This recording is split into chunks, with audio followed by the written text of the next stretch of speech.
At the edge of Alexandria, the day has already loosened its grip on the harbor. Ropes rest more quietly against the piers. Oars are stacked. Sails are folded. The smell of tar, salt, damp wood, and fish still lingers in the air. But even these rougher notes seem gentler now. Night is not arriving as spectacle. It is taking its turn. If you remain here for a moment, the harbor reveals itself through repetition rather than grandeur. A porter lifts a crate with slower care. A sailor checks a knot under a hand lamp. A basket is collected without hurry because there is no need to hurry anymore. In this softer hour, Alexandria feels less like a legendary city and more like a living place built from habit, fatigue, and quiet competence. From the piers, the road rises a little, and with that small rise, the night changes texture. The open, salted air narrows into walls, packed earth, and lamps set above doorways. A single flame can shape an entire stretch of street.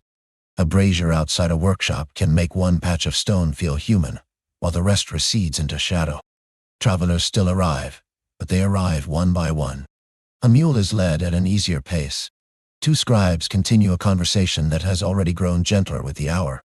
A cart of linen can be heard clearly, because it no longer competes with the full pressure of the day. At night, a great city becomes legible in smaller, calmer pieces. The market does not appear all at once. First, there is a smell of warm bread. Then a band of light undercloth.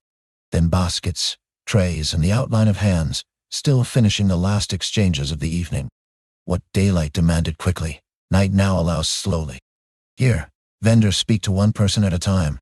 Dates, olives, small jars, lamp oil, and bread stand farther apart in the eye. A child leans sleepily against an older sister. A cup is set down. A brief laugh rises, and then softens again. The market remains active, but its activity has become layered instead of loud. Once we move under the hanging lamps, the lane becomes a corridor of measured light. Bread rests beside spice. Cloth sits near copper. A seller of ink counts final coins while another worker folds away a board. Alexandria is not performing its greatness here. It is showing how unlike things learn to share one softened rhythm. Because the lamps sit overhead, hands become more expressive than faces. Fingers test a loaf. A palm opens to show 3 coins. A sleeve is brushed free of flour. Stone, wood, cloth, and metal answer the light with restraint. That restraint is part of what makes the scene believable, and part of what makes it restful. At a modest sherbet stand, the broad market contracts into one quiet exchange. A cup is lifted. A ladle tilts. One hand waits. Another receives.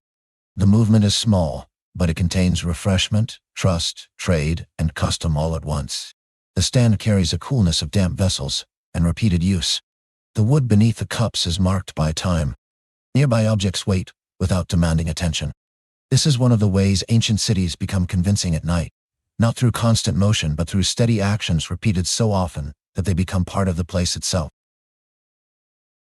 Bread returns us to the city's deeper rhythm. The lane is warmer here, and the warmth is practical rather than theatrical. Boards, baskets, cloth, and flour gather around the simple certainty that bread must keep moving through the city, even late at night.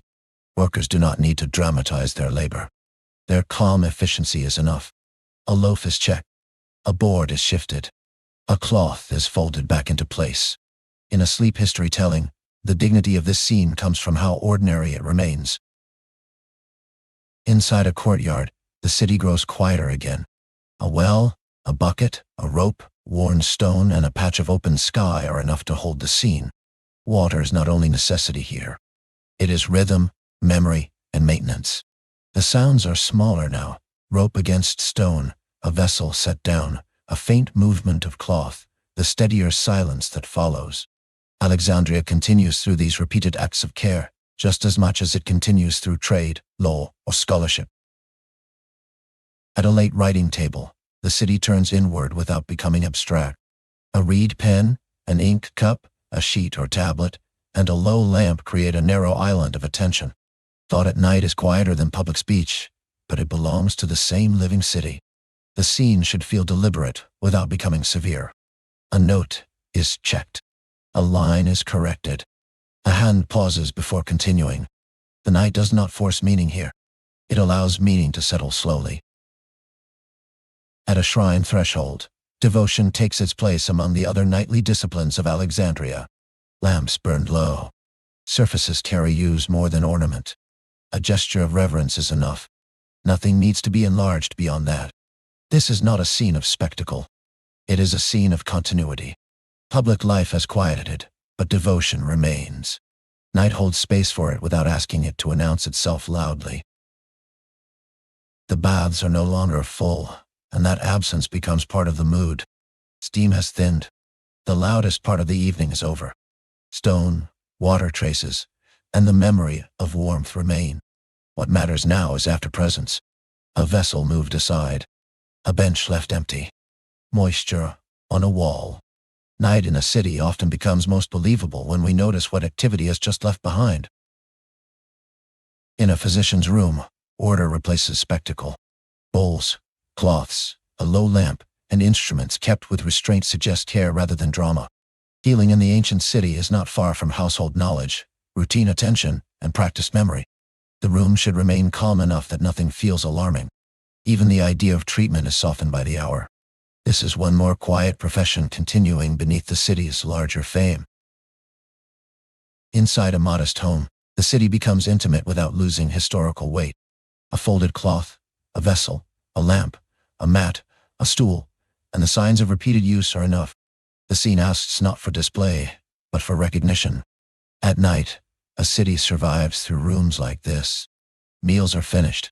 Objects are set in their places. Tomorrow is already being prepared by small acts of order. The grandeur of Alexandria is supported by these unrecorded routines. On a terrace, the city can finally be felt as a whole again. Below, the warm lanes gather into clusters of light. Beyond them, darkness holds the line of the sea. What we have passed remains active in memory, and because it remains active, Alexandria feels complete. This is not empty transition. It is reflective transition.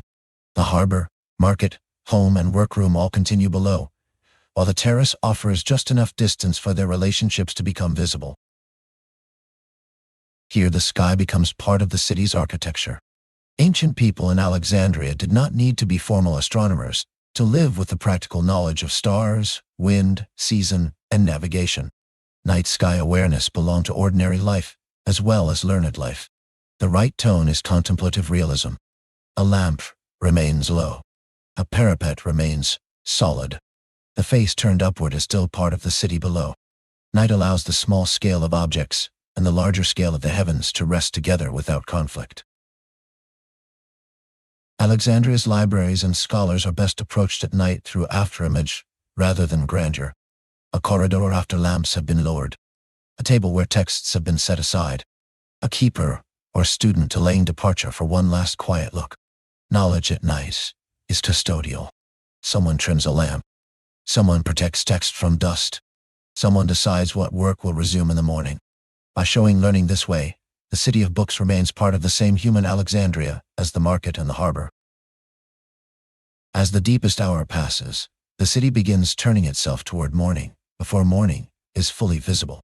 Ovens are checked. Dough is handled again. Boards and baskets return to use. This is not yet the noise of day. It is the promise of day. The workers move with practice rather than urgency. Their competence is calm, repeated, and necessary. Civilization often wakes on work that began long before the rest of the city opened its eyes. Dawn first announces itself by texture, not by brightness. Air loosens. Birds arrive before full light. The harbor separates from the sky by a degree so slight that it might be noticed only when one surface is compared with another. This wider view lets the episode breathe outward again. Lamps still burn where they are still needed. A cart is not yet loaded. A worker has not yet fully begun the day. The city is between authorities now, still partly night, not yet fully morning. We leave Alexandria before it fully wakes. Stone becomes clearer. Wood becomes less mysterious. Cloth looks more factual in the first useful light. Yet the memory of lantern light remains in the eye, which matters because it means the night has not been erased. It has simply handed the city onward. The harbor will busy itself again. Markets will rise in volume. Doors will open.